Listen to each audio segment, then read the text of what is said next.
ఈ సంవత్సర కాలంలో వారు ఎన్నికలకు వెళ్ళినప్పుడు ఈ రాష్ట్ర ప్రజలకి ఏమేమి హామీలు ఇచ్చారు, వారికి ఏమేమి ప్రమాణాలు చేశారు, ఇంతవరకు వాటిని ఎంత చిత్తశుద్ధిగా అమలు చేశారు, మాట నిలుపుకున్నారు, చెప్పినవి కాకుండా చెప్పనివి ఏం చేశారు, ఈ రాష్ట్రాన్ని అభివృద్ధి పదంలో శ్రీహరికోటలో వదిలిన రాకెట్ కంటే శరవేగంగా ఎంత ఆకాశానికి ఎత్తుకు దూసుకెళ్లారు, ఇలాంటివన్నీ చెబుతారేమో అనుకుని తెలుగుదేశం పార్టీ కార్యకర్తలందరూ కూడా అనుకున్నారు.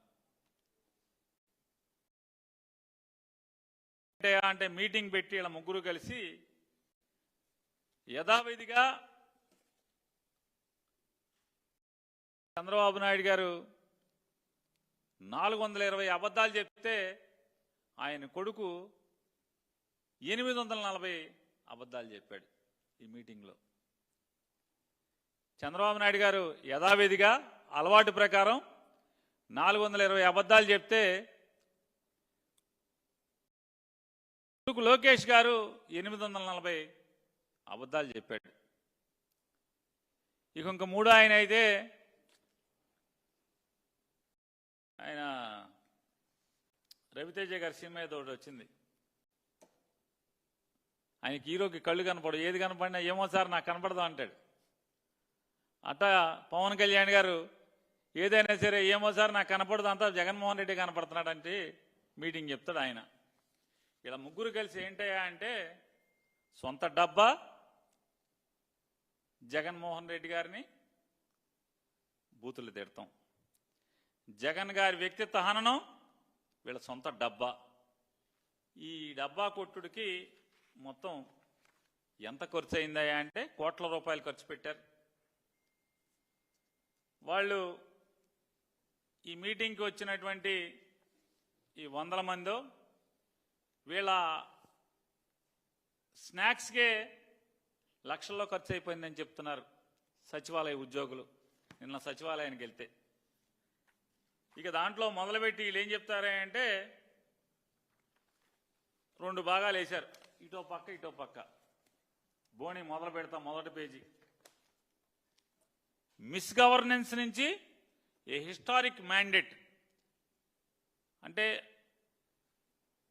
జగన్మోహన్ రెడ్డి గారు మాదేమో మిస్ గవర్నెన్స్ అంట, దాని నుంచి చారిత్రాత్మకమైనటువంటి ప్రజా తీర్పుకి వీళ్ళు దారి తీశారంట, తెర తీశారంట.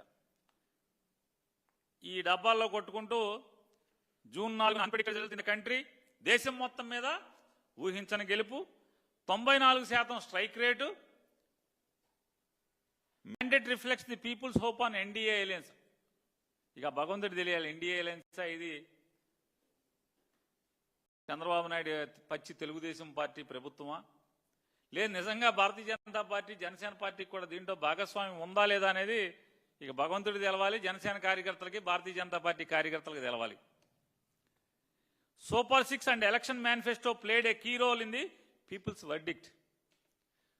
ప్రజా తీర్పులో సూపర్ 6 అనేది ఎలక్షన్ మేనిఫెస్టో, ఈ రెండు కూడా ప్రజా తీర్పుని ప్రభావితం చేయడంలో అద్భుతంగా పనిచేసి తద్వారా వీళ్ళు వచ్చేసామని చెప్తున్నారు. ఏంటయ్యా అంటే దాంట్లో చెప్తారు అన్ని అసత్యాలు. నీతి ఆయోగ్ 2019 నుంచి 24 దాకా అంటే జగన్మోహన్ రెడ్డి గారి పరిపాలన వరకు డేట్లేసి నీతి ఆయోగ్ చాలా అలార్మింగ్ ఫిజికల్ డెఫిసిట్స్ ఉన్నాయని చెప్పిందంట.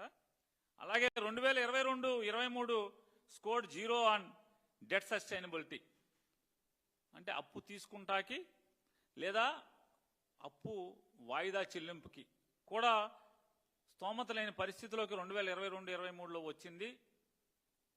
అంటే జగన్మోహన్ రెడ్డి గారి ప్రభుత్వం ఏమో పైన వేస్తారు 2019 నుంచి 24 దాకా, కానీ ఇక్కడ రాసేప్పుడేమో 2022 నుంచి 23 దాకా అని రాస్తాడు. నేను ఈ ముగ్గురికి ఇది ప్రస్తావించినటువంటి నారా చంద్రబాబు నాయుడు గారికి ఈ ఆర్థిక స్థితిగతుల్ని ప్రస్తావిస్తూ 2019, 2024, 2024, 2025 ఈ పాలన లేదా 2014, 19 వీటిని ప్రస్తావిస్తూ మాట్లాడినటువంటి, ఎందుకంటే పవన్ కళ్యాణ్ గారికి ఆ లెక్కల మీద ధ్యాస లేదు కాబట్టి ఆయన ఏం మాట్లాడారు దాని గురించి. ఇది మాట్లాడినటువంటి నారా చంద్రబాబు నాయుడు గారు, నారా లోకేష్ నాయుడు గారికి నేను ఛాలెంజ్ చేస్తున్నాను. మీరు ఇటువంటి తప్పుడు రాతలు రాసి తప్పుడు మాటలు మీ మీటింగ్లో మాట్లాడి మీకు ఎదురు కూర్చున్నాడు ఎవడు కూడా ఒక్కడు కూడా ఎదురు ప్రశ్న మిమ్మల్ని వేయని వారిని కూర్చోబెట్టుకుని ఈ ఊకదంపుడు ఉపన్యాసం చెప్పి ఇట్లాంటి తప్పుడు రాతలు రాసే కంటే మేము మిమ్మల్ని ఛాలెంజ్ చేస్తున్నా. 2014, 19 లేదా 2019, 24 లేదా 2024, 2025 ఈ సంవత్సరానికి గాను సస్టైనబిలిటీ ఏంటి, ఎవడి ప్రతాపం ఏంటి, ఎవడి స్థితిగతులు ఏంటి, మా పరిస్థితి ఏంటి, లేదా మీ డొల్లతనమా, లేదా మాది డొల్లతనమా, మీది గొప్పతనమా ఛాలెంజ్ చేస్తున్నాం. చంద్రబాబు నాయుడు గారు వస్తారా, లోకేష్ నాయుడు గారు వస్తారా? చర్చకి రండి. మీరు ఒక సంవత్సరానికి ఈ ఒక సంవత్సరంలో పాపం ఎవరిది? మీది. 2014, 19 మధ్యలో పరిమితులకు మించి పరిమితులు దాటి హద్దు లేకుండా చేసిన అప్పుని సరిదిద్దే క్రమంలో చేసినటువంటి నెట్ బారోయింగ్ సీలింగ్ అంటే రిడక్షన్ ఫ్రమ్ ఎన్బిసి ఒక సర్దుబాటు. సర్దుబాటు మూలంగా మీరు చేసినటువంటి పాపాల్లో ఉన్నటువంటి 17,000 కోట్ల రూపాయలని పరిమితికి మించి చేసిన అప్పుని 2022, 23లో సర్దుబాటు చేయటం వల్ల అప్పు తీసుకునేటువంటి